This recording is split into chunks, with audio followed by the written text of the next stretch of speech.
Prime 18 news channel अब net vision cable network पर 707 number पर उपलब्ध। मंडला राज्यसभा सांसद श्रीमती संपतिया बाई उइके ने पत्रकारों को किया सम्मान। कोविड-19 जैसी महामारी के दौर में कोरोना योद्धा पत्रकारों द्वारा समाज एवं शासन प्रशासन के लिए किए गए उत्तर सेवा कार्य से प्रभावित होकर राज्यसभा सांसद श्रीमती संपतिया बाई उइके ने आज 4 तारीख को भारतीय जनता पार्टी कार्यालय मंडला में कोरोना वॉरियर्स पत्रकारों को पेन और प्रमाण पत्र से सम्मानित करते हुए वार्ता में भारत के प्रधानमंत्री माननीय नरेंद्र मोदी द्वारा 1 वर्ष में किए गए उत्कृष्ट कार्य के बारे में जानकारी देते हुए बताया कि जो कार्य 70 सालों में कांग्रेस पार्टी द्वारा नहीं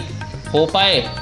वो माननीय प्रधानमंत्री ने 1 साल में कर दिखाया। उन्होंने साथ साथ आज चूँकि जिस तरीके से पूरे देश में, पूरे प्रदेश में, पूरे जिले में क्योंकि मीडिया चौथा स्तंभ है और जिस तरीके से इस महामारी को लेकर के हमारे मीडिया के बंधुगणों ने इतना अच्छा काम किया है, इसके लिए मैं सभी मीडिया के बंधुओं को बहुत बहुत बधाई और शुभकामनाएं देती हूँ। साथ में माननीय प्रधानमंत्री जी ने जिस तरह से दूसरे कार्यकाल के प्रथम वर्ष में ऐतिहासिक काम किए, उसको भी हम मीडिया के माध्यम से पूरे आम जनता को बताना चाह रहे हैं, पूरे देश को बताना चाह रहे हैं। उसी के कारण आज हम यहाँ पे पत्रकार वार्ता रखे थे और इस पत्रकार वार्ता में हमने बताया कि इन दूसरे कार्यकाल में फर्स्ट साल में 1 साल में इतना अच्छा काम करके दिखाया है। वाकई में हमारी इच्छा तो थी, आम जनता की भी इच्छा थी और वाकई में इस देश को ज़रूरत थी ऐसे निर्णयों की और हमारे माननीय यशस्वी प्रधानमंत्री जी ने सबकी मन की बातों को समझ करके और उन्होंने ऐतिहासिक निर्णय लिया है। ये हमारे देश के लिए बहुत ही गौरव का विषय है। जैसे कि किसी ने नहीं सोचा था कि हमारे राष्ट्रीय अध्यक्ष, तत्कालीन राष्ट्रीय अध्यक्ष आदरणीय अमित शाह जी और अभी तत्काल में गृह मंत्री आदरणीय अमित शाह जी ने प्रस्ताव रखा और माननीय प्रधानमंत्री जी के नेतृत्व में वो 370 धारा को हटाने का जिस तरीक़े से निर्णय लिया कि हमारा एक संविधान, एक देश, एक राष्ट्र हमारा एक रहे और उसको लेकर के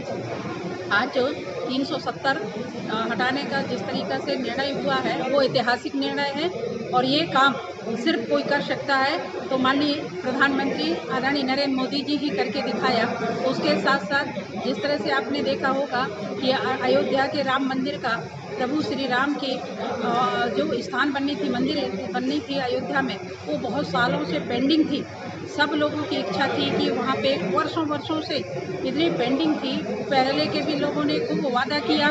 किंतु किसी ने उसको पूरा नहीं किया। माननीय अमित शाह जी और माननीय नरेंद्र मोदी जी ने दोनों मिलकर के जिस तरीके से प्रभु श्री राम के भव्य मंदिर बनाने के लिए अयोध्या में जो पेंडिंग काम थी उसको उन्होंने पूरा करने के लिए और आज आप देख रहे होंगे कि अयोध्या में राम मंदिर का निर्माण हो रहा है, भव्य राम मंदिर का निर्माण हो रहा है और ये घोषणा पत्र में भी था। लोग कहते थे कि यह कैसा पूरा होगा किंतु देश को आवश्यकता भी थी और माननीय प्रधानमंत्री जी के चुनाव में घोषणा पत्र में भी थी, उसको भी पूरा किया। उसके साथ साथ नागरिकता संशोधन अधिनियम 2019 में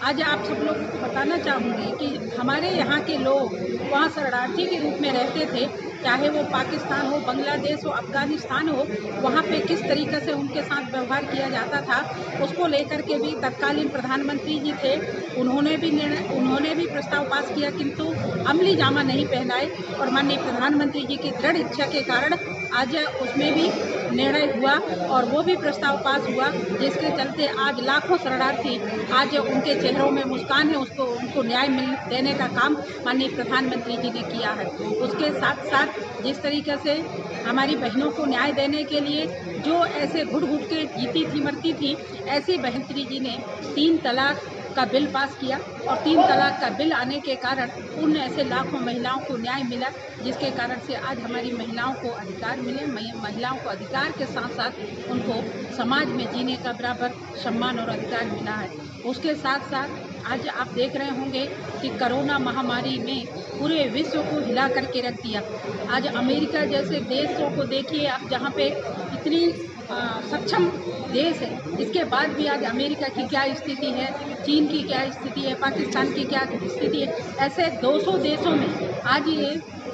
महामारी तहस नहस कर दिया और आप सब लोगों का सहयोग माननीय प्रधानमंत्री जी को मिला और माननीय प्रधानमंत्री जी ने इस कोरोना को काबू करने के लिए सोशल डिस्टेंसिंग का ध्यान रखे, लॉकडाउन किए और उसके साथ साथ जिस तरीक़े से माननीय प्रधानमंत्री जी ने पहले स्टेप में उन्होंने पहला लॉकडाउन किया, दूसरा लॉकडाउन किया, तीसरा लॉकडाउन किया और सभी लॉकडाउन में आम जनता बहुत ही